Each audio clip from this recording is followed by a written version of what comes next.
देख रहे हैं सीबीसी न्यूज राजस्थान का उजागर पोस्ट। इसमें है वो सारी खबरें जो आपके लिए जानना जरूरी है। तो आइए एक नजर डालते हैं आज के हेडलाइंस पर।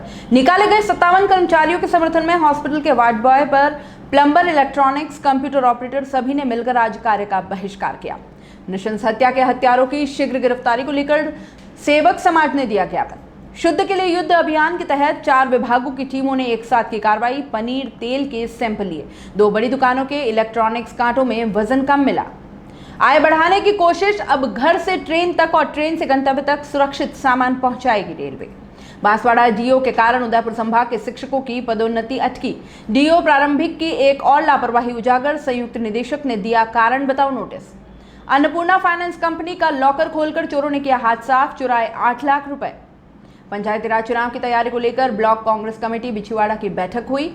विद्युत विभाग का अभियंता विशेष समुदाय के खिलाफ करता है कार्रवाई। डूंगरपुर विधायक को दिया मुस्लिम महासभा ने ज्ञापन। और अब खबरें विस्तार से। डूंगरपुर मेडिकल कॉलेज में संविदा पर कार्यरत वार्ड बॉय, स्वीपर व गार्ड 6 माह से वेतन दिए बिना ही रविवार को नौकरी से निकाल दिया गया, जिसके बाद आज निकाले गए 57 कर्मचारियों के समर्थन में हॉस्पिटल के ward boy, plumber, electronics, computer operator सभी ने मिलकर आज कार्य का बहिष्कार किया, जिसके बाद हॉस्पिटल में किसी भी प्रकार का कार्य नहीं किया गया। वहीं नर्सिंग कर्मियों के अध्यक्ष बंसीलाल कटारा भी उनके समर्थन में उतर गए और उनका कहना है कि जिन्होंने संविदा कर्मियों को वेतन नहीं दिया है उनके खिलाफ मुकदमा भी दर्ज कराया जाएगा। मेरा नाम रमेश यादव है। मैं मेडिकल कॉलेज में कार्यरत हूँ वार्ड बॉय की पोस्ट पे, और हमें पूरे कार्मिकों को 6 माह से 115 लोगों को भुगतान नहीं किया गया है। इसकी एवज में हमारे पारिवारिक स्थिति बिल्कुल दयनीय हो चुकी है और हमारे परिवार भी पॉजिटिव आ चुके थे। मेरे खुद का परिवार भी, बच्चा और बीवी पॉजिटिव आए थे और मेरे साथीगण 25 वार्ड बॉय भी पॉजिटिव, स्वीपर सारे पॉजिटिव आए हुए थे। उसी स्थिति में भी हमने हौसला दिखाते हुए कोरोना काल में हमारी ड्यूटी मॉर्निंग, नाइट, इवनिंग सभी तरह से हमने सरकार और प्रशासन को सहयोग दिया। उसके बावजूद हमें 6 माह का भुगतान नहीं किया गया और अभी हमें प्रिंसिपल सर से मिले, उन्होंने हमको कहा कि आप तो लेबर कोर्ट में जाइए, यूँ करके हमको धिक्कार दिया गया। इसलिए हमारा त्यौहार, हमारे बीवी बच्चों सब पे आ चाहिए। हमारे खाने पीने की सभी समस्याएं, बिल्कुल अर्थव्यवस्था डगमगा चुकी है। हमारे पास जो भी था हमने 6 महीने पेट्रोल जलाया, जैसे तैसे गाड़ी किराया करके हमने हॉस्पिटल में सहयोग दिया, उसका ये सिला हमको दिया गया है। मैं बंसीलाल कटारा, जिलाध्यक्ष राजस्थान नर्सिंग एसोसिएशन डूंगरपुर, कर्मचारी महासंघ महामंत्री। आज हमारे मेडिकल कॉलेज के 115 लोग जो प्लेसमेंट एजेंसी के माध्यम से लगे हुए थे, इनको पिछले विगत 6 माहों का तनख्वाह नहीं दी गई है और मेडिकल कॉलेज से लगाकर जिला कलेक्टर महोदय, प्रशासनिक अधिकारियों के द्वारा इन 115 लोगों को कई ज्ञापन देकर तनख्वाह मांगी गई है। विगत 6 महीने से कोरोना के, कोविड जैसी पेंडेमिक बीमारी के अंदर इन्होंने अपनी जी जान से काम किया है। बड़े दुखद बात है, मेडिकल कॉलेज प्रशासन और जो प्लेसमेंट एजेंसी है और जिला प्रशासन, इनकी किसी भी बात को लेकर गंभीरता नहीं है।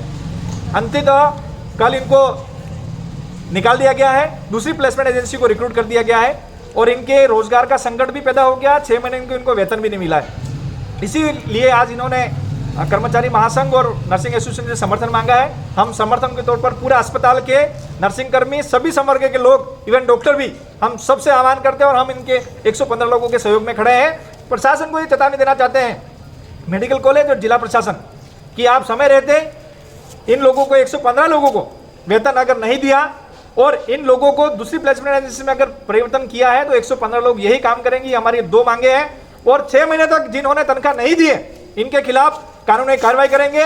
हम देखते हैं कि कानून किस ओर जाता है। हम कानून में बाकायदा हमारे परिवार दर्ज कराएंगे और उनके खिलाफ सख्त से सख्त कार्रवाई की मांग करेंगे। अगर ये नहीं हुआ, पूरा अस्पताल और मेडिकल कॉलेज कोविड जैसी महामारी में अगर बंद होता है, मेडिकल कॉलेज प्रशासन का ये जिम्मेदारी रहेगी और जिला प्रशासन की ये जिम्मेदारी रहेगी। हम यही मांग करते हैं, त्वरित हमारी 6 महीने की तनख्वाह मिली जाए, 115 लोगों को यथास्थान पर रखा जाए और पुराने वेतन में उनको रखा जाए। प्रदेश में लगातार कोरोना के मरीजों की संख्या बढ़ती जा रही है। वहीं अब डूंगरपुर में कोरोना के खिलाफ लोगों को जागरूक करने के लिए ब्राह्मण समाज धम्बोला की ओर से आज करावाड़ा गांव में लोग प्रतिरोधक क्षमता बढ़ाने के लिए होम्योपैथी दवा का वितरण किया गया, जिससे लोगों को कोरोना के संक्रमण से बचाया जा सके। कोरोना से बचाव को लेकर सरकार से लेकर प्रशासन लगातार प्रयास कर रहे हैं, तो वहीं अब समाज भी आगे आए हैं। कोरोना के प्रति जन जागरूकता के साथ ही इम्यूनिटी के लिए होम्योपैथी दवा का वितरण किया गया। कोरोना महामारी से बचाव के लिए निःशुल्क मेडिसिन कैंप का आयोजन किया जाएगा, जिसमें ब्लड शुगर, ब्लड प्रेशर सहित कई तरह की जांचें निःशुल्क की जाएगी। इसके लिए समाज के विकास के लिए विविध कार्यक्रमों का आयोजन किया जाएगा। इसमें समाज के सभी बुजुर्ग, माताओं, बहनों और युवा वर्ग से अपील की गई। इस कार्यक्रम में त्रिमेश धम्बोला एवं करावाड़ा के सह संयोजक मुकेश आर पंड्या, कार्यकर्ता जयेश पंड्या, कौशल पंड्या, पुरुषोत्तम पाटीदार, प्रकाश पाटीदार, नरेश पाटीदार, मयंक पाटीदार, अरविंद जोशी, किशोरीलाल पाटीदार, बंशीलाल पाटीदार उपस्थित रहे। त्रिवेदी मेवाड़ा ब्राह्मण समाज दम्बोला की ओर से इस कोरोना महामारी से बचाव के लिए लगभग 1 माह से पूरे परिक्षेत्र के अंदर दम्बोला, सिमलवाड़ा, करावाड़ा, उसके आसपास के पंचायत के छोटे छोटे गांवों में यह दवाई वितरण का कार्यक्रम निःशुल्क रूप से किया जा रहा है। इसका सहयोग दम्बोला निवासी और वर्तमान में सुरेश चंद्र केशवलाल जी पंड्या जो सूरत में है और उद्योगपति हैं, उसके साथ ही राजेंद्र जी नवदा शंकर जी पंड्या जो इचलकरंजी के रहने वाले हैं और मूल निवासी दम्बोला के हैं, नितिन मोकाशी वह रविशंकर जी के आशीर्वाद से उन्होंने पर्याप्त मात्रा के अंदर इस प्रकार की होम्योपैथिक दवाई जो व्यक्ति के शरीर की प्रतिरोधक क्षमता बढ़ाती है उसको इस क्षेत्र के लिए भेजी है। पहली बार त्रिवेदी मेवाड़ा ब्राह्मण समाज उनका भी हार्दिक आभार प्रकट करता है। और त्रिवेदी मेवाड़ा ब्राह्मण समाज दम्बोला ने दम्बोला गांव के अंदर काढ़ा वितरण का कार्यक्रम, उसके अलावा निःशुल्क दवाई वितरण का कार्यक्रम और आगे भी भविष्य में इस प्रकार के सेवा के कार्यक्रम करने का निश्चय किया है। आज उसी क्रम में हम यहाँ पर करावाड़ा के अंदर एकत्रित हुए हैं। करावाड़ा के अंदर पाटीदार समाज, अन्य समाजों के सर्व समाज के लोगों ने भी इसके अंदर भरपूर सहयोग दिया है। जैसे प्रकाश जी पाटीदार हैं, नरेश जी हैं, पुरुषोत्तम जी है, अन्य युवा टीम है, उनका भी त्रिवेदी मेवाड़ा ब्राह्मण समाज दम्बोला जो है वह हार्दिक स्वागत और आभार प्रकट करता है। मेरे साथ आए हुए हमारे संयोजक महोदय मेल नर्स भाई श्री किशोर जी पंड्या, सह संयोजक मुकेश जी रामशंकर जी पंड्या, सह संयोजक जयेश जी पंड्या और सहयोग के रूप में कौशल पंड्या दम्बोला आए हुए हैं। मैं इनका भी हृदय से आभार प्रकट करता हूं और परमपिता परमेश्वर से भी प्रार्थना करता हूं कि इस प्रकार का सेवा कार्य बराबर चलता रहे और कोरोना महामारी से हम सभी बच सके। धन्यवाद।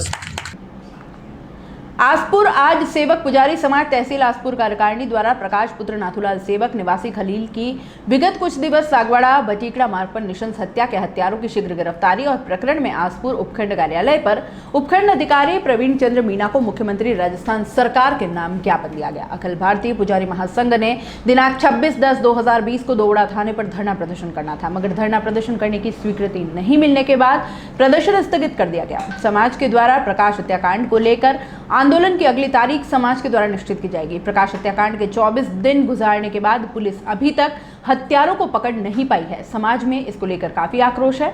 इस अवसर पर तहसील अध्यक्ष प्रकाश सेवक, खलील खेड़ा चौकला अध्यक्ष मोतीराम सेवक, जिला मीडिया प्रभारी जितेंद्र सेवक पुंजपुर, कोषाध्यक्ष अजय सेवक बड़ौदा, कांतिलाल सेवक, सुरेश सेवक लीलवासा, कमलेश सेवक बड़ौदा, गणेशलाल सेवक काबजा सेवक समेत समाज के कई व्यक्ति उपस्थित थे। ट्रेन से सफर के दौरान अब यात्रियों को भारी भरकम सामान को लेकर चलने की टेंशन नहीं लेनी होगी। अब रेलवे जल्द ही यात्रियों के लिए बैग्स ऑन व्हील्स सेवा शुरू करने जा रहा है, जो एक ऐप पर आधारित होगा। ऐप पर जिस स्थान पर यात्री को ट्रेन से पहुंचना है वहां का पूरा पता आदि विवरण भी दर्ज कराकर सबमिट कराना होगा। इस सुविधा से वृद्ध, दिव्यांगजन और अकेली महिला यात्रियों को अधिक फायदा होगा। अभी तक अधिक सामान होने की वजह से कई बार यात्रियों की ट्रेन छूट जाती है, तो कभी कभी ट्रेन से उतरने के दौरान सामान ही ट्रेन में रह जाता था। इसके अलावा सामान की चोरी होने का भी खतरा बना रहता था। अब रेलवे ने यात्रियों की इस समस्या के समाधान का रास्ता निकालने की कोशिश शुरू की है, जिसके तहत रेलवे पहली बार बैग्स ऑन व्हील्स सेवा शुरू करने जा रहा है, जिसे एक एजेंसी के माध्यम से लागू किया जाएगा। सामान के चोरी होने की जिम्मेदारी संबंधित एजेंसी की होगी। यात्री नाम मात्र शुल्क अदा करके इस सेवा का लाभ ले सकेंगे। इस सेवा के तहत ऐप में यात्री को जिस स्थान से सामान ट्रेन तक पहुंचाना है उसका पूरा पता, मोबाइल नंबर, ट्रेन संख्या, बैगों की संख्या आदि का पूरा विवरण देना होगा। इसके बाद संबंधित ठेकेदार अथवा एजेंसी का कर्मचारी बताए गए विवरण के अनुसार घर से सामान लेकर रेलगाड़ी तक पहुंचाएगा तथा ट्रेन के गंतव्य स्थान पर पहुंचने पर अन्य कर्मचारी ऐप में दिए गए पते पर उक्त सामान को पहुंचाएगा। राज्य सरकार की ओर से शुद्ध के लिए युद्ध अभियान के तहत 4 विभागों ने मिलकर शहर की अलग अलग दुकानों पर सैंपल लिए। जिला फूड निरीक्षक गोविंद सहाय प्रवर्तन निरीक्षण पुष्पेंद्र सिंह ने बताया कि सबसे पहले शहर के कलेक्ट्रेट के सामने स्थित भजन स्वीट्स पर टीम पहुंची, जहां पर पनीर के सैंपल लेकर उसे जांच के लिए लैब में भेजा। इसके बाद वहां पर स्थित इलेक्ट्रॉनिक कांटे की जांच की, जहां पर नाप तौल कांटा विभाग के नीलेश खांट की ओर से तय मापदंड के तहत इलेक्ट्रॉनिक कांटे में 5 किलो का वजन करने पर करीब 20 ग्राम कम मिला। इसके लिए एलिमेंट एक्ट के तहत दुकान को दोषी मानते हुए 1000 का जुर्माना लगाया गया। कोर्ट में सुधार करने या नया खरीदने के निर्देश दिए गए। इसके बाद अभियान की पूरी टीम इंडस्ट्रीज एरिया स्थित नागफनी ऑयल फैक्ट्री पर पहुंचे, जहां पर टीम ने तय माप की अलग अलग बोतलों के नाप के आधार पर उत्पादों की जांच की, जिसमें तेल की बोतलें बराबर माप में मिली। इसमें तेल के सैंपल लिए गए। फैक्ट्री के प्रोपराइटर पंकज जैन ने कहा कि सितंबर में भी फूड निरीक्षक ने तेल का सैंपल लिया था। इसके बाद वापस टीम को भेजकर राजनीतिक दबाव बनाया जा रहा है। इसके बाद टीम ने शहर के पुलिस लाइन स्थित पद्मावती किराना स्टोर पर जांच की, जहां पर उसकी ओर से खुला घी नहीं मिला। इसके बाद वहां के कांटे की भी जांच की गई, जिसमें कांटे ने 5 किलो के वजन में 12 ग्राम की कटौती मिली, जिस पर एलिमेंट एक्ट के तहत 1000 का जुर्माना लगाया। वहीं उस कांटे को बदलने के निर्देश दिए गए। और यहाँ रुकेंगे एक छोटे से ब्रेक के लिए। ब्रेक के बाद चल लौटेंगे।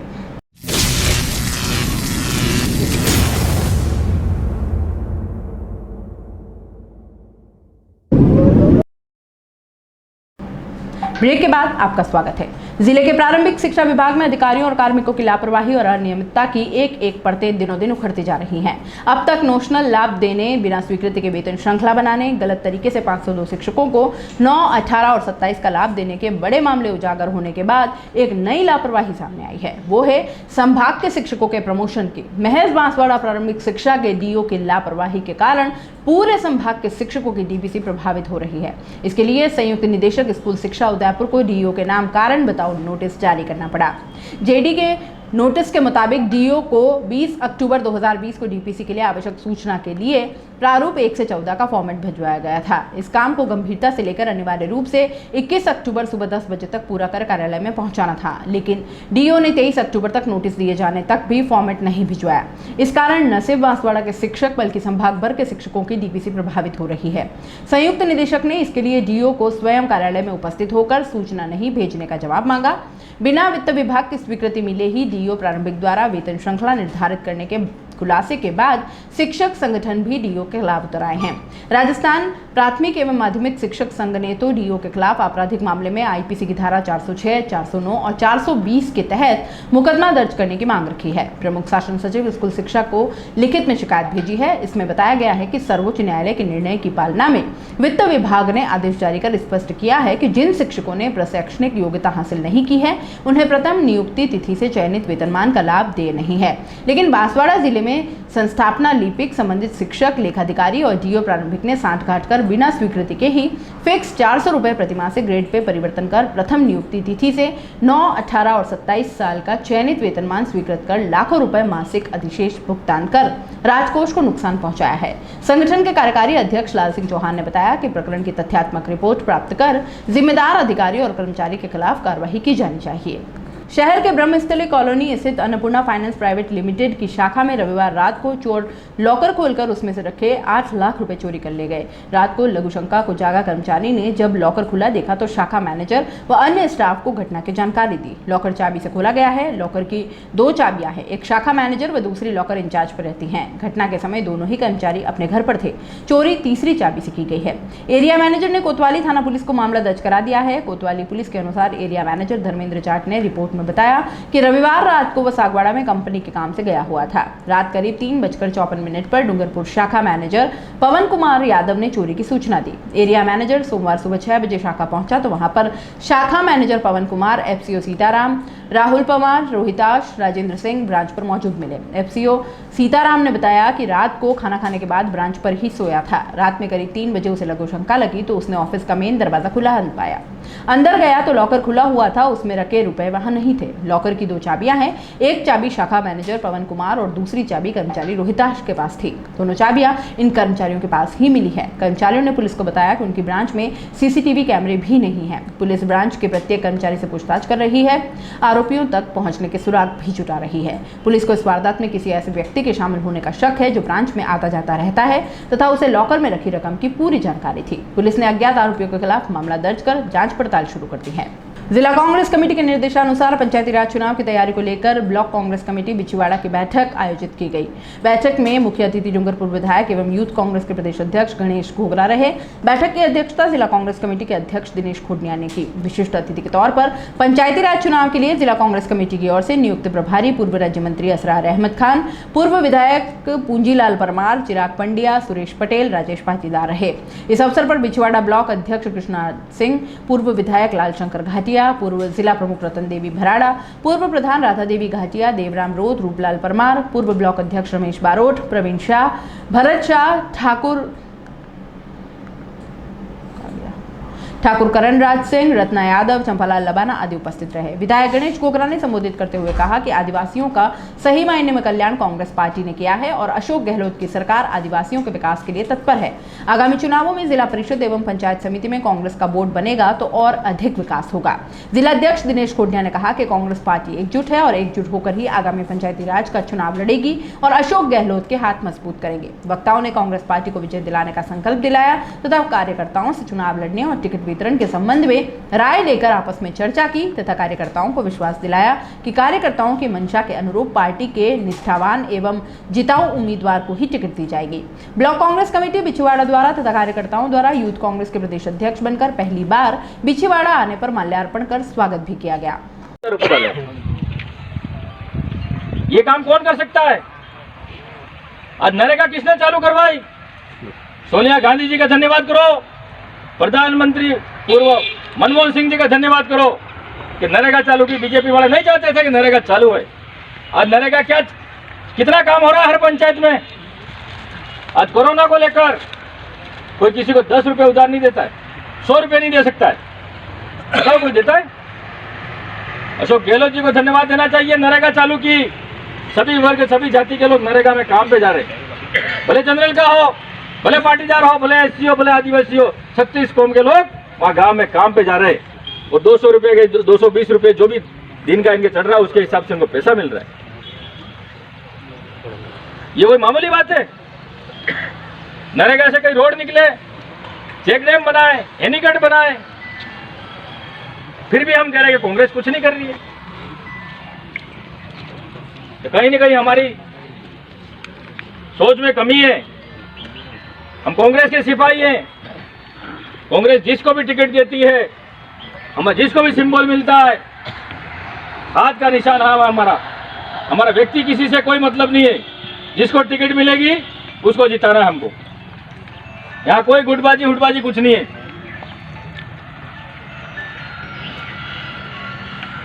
कोरोना को लेकर 50 लाख रुपए मैंने अपने विधानसभा के लिए दिए थे। कोई व्यक्ति भूखा नहीं सोए, कोई गरीब हो, हर पंचायत में पैकेट गए, सरपंच साहब बैठे हुए, हर पंचायत में जिसने डिमांड दी, भले 25 पैकेट के दिया, भले 15 पैकेट का दिया। जो गरीब है, इसको जरूरत है, मेरे विधायक मत से मैंने 50 लाख रुपए विधानसभा डूंगरपुर को मैंने दिए और सब हर पंचायत में सामग्री पहुंची। लेकिन दूसरे 3 एमएलओ ने नहीं दिया, 1 रुपया नहीं दिया। पता कर लो जिला परिषद में जाके, क्यों नहीं दिया? आप समाज के हितैषी हो, समाज की बात करते हो, समाज के लिए क्या किया आपने बताओ? हम सबको दे रहे हैं। सिटी में भी हमारे असरार जी आए थे, हमने पैकेट बांटे। तो ये सोच ऐसी है तो कांग्रेस पार्टी की सोच है, अशोक गहलोत जी की सोच है। अशोक गहलोत जो किताबों में पढ़ते थे, अशोक गहलोत महान, अशोक राजा के हुआ करता था, कई सराय बनाए, पेड़ पौधे लगाए और कई अच्छा काम किया उस राजा ने। तो ऐसा ही हमारा अशोक गहलोत जी ने राजस्थान में इतना अच्छा काम किया है। तो हम उस पार्टी के लोग हैं, हम उस सोच के लोग हैं, उस विचारधारा के लोग हैं। हम आप सबसे मेरा हाथ जोड़कर निवेदन है, कांग्रेस हमारी मां है। ये ध्यान रखना क्यों है कि कांग्रेस ने ही हमको सब कुछ दिया है। आज ये बुजुर्ग बैठे हुए हैं, इनको पेंशन मिल रही है, किसने दिलवाई? आज इंदिरा आवास मिल रहा था, किसने दिलवाया? आज आपके घर घर हैंडपंप लगे, कौन दे रहा है? ये सब किसने काम किया? आज पेंशन 55 साल लेडीज के, 58 साल जेंट्स के, किसने किया? ये कौन दे रहा है पेंशन आपको? आपकी पेंशन किसने बढ़ाई? आज बेटा अपनी माँ को पैसा देता नहीं है, माँ से और पेंशन के पैसे छीन लेता है। ये स्थिति है अभी, बताए उसके लिए क्या वो कांग्रेस सरकार माँ नहीं हुई? हर महीने पैसा दे रही है, गरीब को पैसा दे रही है, 36 कौम को पैसा दे रही है। पहले खाली बीपीएल में था, एसटी का था, उसको ही पेंशन मिलती थी, लेकिन लोकप्रिय मुख्यमंत्री अशोक गहलोत जी ने 36 कौमों को पेंशन दिलाने का काम किया है। भले एपीएल हो भले बीपीएल हो, ऐसा काम कौन कर सकता है बताओ? लेकिन फिर आप तो भाई फिर भी मोदी मोदी कर रहे हैं कुछ तो अंधभक्त। तो आज किसान विरोधी जो बिल लाया, काला कानून जो मोदी ने पास करवाया है, उसका हम सब विरोध करते हैं। 31 तारीख को सीएम साहब ने मीटिंग हमारे सत्र बुलाया है और ये हस्ताक्षर अभियान हम आज से यहाँ से चालू करेंगे। जो किसान विरोधी जो बिल इन्होंने काला कानून पास किया है, उसका हम सब पूरे किसान, पूरा राजस्थान, पूरा देश इस बिल का विरोध करते हैं। ये पूंजीपतियों को, उद्योगपतियों को, अडानी अंबानी को लाभ पहुंचाना चाहते हैं मोदी जी। आज क्या क्या अच्छे दिन का वादा किया था? क्या अच्छे दिन आ गए आपके? अच्छे दिन आने वाले हैं, अखबारों में भी रोज आता था अच्छे दिन आने वाले हैं, टीवी में भी ऐड आती थी। हमारे लोग समझते थे अरे अच्छे दिन आने वाले हैं, तो सबके कह रहे थे अच्छे दिन आने वाले हैं। हमारे भाई जानी यार 15-15 लाख खाता में આવી જાય, तो खाता में આવી ગયા, તમારા ખાતામાં જ્યાં હજુ લઈ। डूंगरपुर विद्युत विभाग के कनिष्ठ अभियंता की मुस्लिम समुदाय के खिलाफ अनावश्यक कार्यवाही को लेकर सोमवार को डूंगरपुर विधायक गणेश गोगरा को मुस्लिम महासभा ने ज्ञापन दिया। ज्ञापन में बताया कि कनिष्ठ अभियंता योगेश पंचाल, जिन्हें विभाग ने वर्तमान में सहायक अभियंता शहर का कार्यभार सौंप रखा है, जिसके चलते योगेश पंचाल की विशेष समुदाय के खिलाफ द्वेषतापूर्ण कार्यवाही समय समय पर अवैध कार्रवाई करते हैं। मुस्लिम महासभा जिला कमेटी ने ज्ञापन के माध्यम से शहर विधायक गणेश गोगरा को अवगत करा, कार्यवाही की मांग की। प्रदेश सचिव आबिद अली ने बताया कि योगेश पंचाल कनिष्ठ अभियंता है, परंतु शहर में सहायक अभियंता के पद पर कार्य करते हुए अपने पद का दुरुपयोग करते हुए मुस्लिम समुदाय को निशाना बना रहे हैं, जिसका मुस्लिम समुदाय में रोष है। आबिद अली ने कहा कि उक्त कनिष्ठ अभियंता अगर भविष्य में ऐसी द्वेषतापूर्वक कार्यवाही करते हैं और उसके खिलाफ धरना प्रदर्शन किया जाएगा, जिस पर गणेश गोगरा ने आश्वस्त किया कि आगे से ऐसी कोई भेदभावपूर्ण कार्यवाही नहीं होगी। इस दौरान प्रदेश सलाहकार इमरान खान, जिला अध्यक्ष सादिकीन पठान, तौसीफ शेख, शाकिब खान, सैयद सुल्तान सरहान मलिक, कासिम मलिक, शोएब आदि मौजूद थे। देखिए, विद्युत विभाग के कनिष्ठ अभियंता योगेश पंचाल द्वारा लगातार पुराने शहर में मुस्लिम समुदाय को टारगेट किया जा रहा है। उनके घरों में, गरीब तबके के मुस्लिम जो परिवार है, उनके घरों में जा जाकर मीटर खोलकर 1-1 लाख रुपए का जुर्माना किया जा रहा है और वहीं वो उनकी देशतापूर्ण कार्रवाई कर रहे हैं। जैसे कि कनिष्ठ अभियंता हैं योगेश पंचाल, लेकिन वो सहायक अभियंता के पद पे हैं। तो इसी को चलते हम आज MLA गणेश गोगरा जी को मिले, जिन्होंने आश्वस्त किया कि आगे से ऐसी कोई कार्रवाई नहीं होगी विद्युत विभाग द्वारा। और हम चाहते हैं कि इसको योगेश पंचाल को पाबंद किया जाए। इस तरीके से द्वेषतापूर्ण जो कार्रवाई कर रहा है मुस्लिम समुदाय के खिलाफ, वो ठीक नहीं है, वरना आने वाले दिनों में हम वो इससे बड़ा अभियान करके और धरना प्रदर्शन किया जाएगा इसके खिलाफ। वागड़ पोस्ट में फिलहाल इतना ही, दीजिए इजाजत, नमस्कार। CBC न्यूज राजस्थान की यह खबर आपको कैसी लगी, नीचे कमेंट करके जरूर बताएं। अगर आप YouTube पर देख रहे हैं तो CBC न्यूज का चैनल सब्सक्राइब करिए, पास में दिख रहे बेल आइकन को भी दबाइए, ताकि जब भी हम आपके लिए कोई खबर, कोई जानकारी लेकर आएं तो सबसे पहले आपके पास नोटिफिकेशन पहुंचे। अगर आप Facebook पर देख रहे हैं तो CBC न्यूज का पेज लाइक करिए। अगर आप Instagram पर देख रहे हैं तो आप हमें फॉलो कर सकते हैं।